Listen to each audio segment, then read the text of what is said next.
My boyfriend wanted to throw out these bananas, and I swear I'm not Smith. This is day one of a complete beginner at baking and cooking, wants to start baking and cooking. I spend too much money on Uber Eats, so it's been my New Year's resolution to start baking and cooking more at home. I feel like there's no other way to start this series than with banana bread. I started by mashing 3 ripe bananas, a stick of butter, and a half cup of brown sugar and a half cup of white sugar. And I'm following this recipe that I found online. Of course, I didn't make this recipe start. I'm a beginner. And then added 2 eggs, half a cup of whole milk, and a teaspoon of vanilla extract. Maybe I'm biased because this is my first video, but I think I like baking more than cooking. I love the way that the house smells when you bake, and I love a good sweet treat. And then we're gonna add a tablespoon of baking powder and baking soda. Growing up, I never really cooked with my mom. Everything I kind of learned on my own or learned on the internet. Even laundry, I had to learn on the internet. I learned laundry on TikTok. So I think this will be a good challenge for me because sometimes it's intimidating not knowing what to do in the kitchen. So I hope if I ever have kids, I can teach them and then it doesn't feel so hard.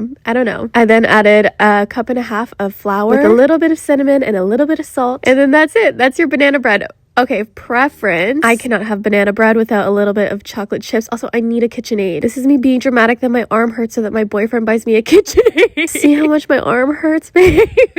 But then you can go ahead and add some chocolate chips. I love semi-sweet. I added about a cup of chocolate chips, or you could do a half cup, whatever your preference is. And I had 2 little baking pans. I could do one that has pumpkins on the other side, and when you flip it, it's like pumpkins. But I decided to be basic, and I just went with my regular pan. Gotta scrape all the sides, make sure to get it all. I normally like to lick the bowl clean, but my boyfriend insisted on getting it all out into the pan. And then all you gotta do is put it in the oven for about 50 minutes at 350 degrees. The recipe said 45 to 50, but I definitely needed more than 50. I did the little fork test and it did not pass and it was sticking to the fork. In the meantime, we were also making some dinner. This is the only thing that we ever cook at home. We have a New York steak with some eggs and some sweet potatoes, but my boyfriend did most of the work for the steak. But finally, here is the finished banana bread. She's thick, she's squishy, she's everything I could have ever dreamed of. Thank God number 1 wasn't a fail. What should I cook or bake next?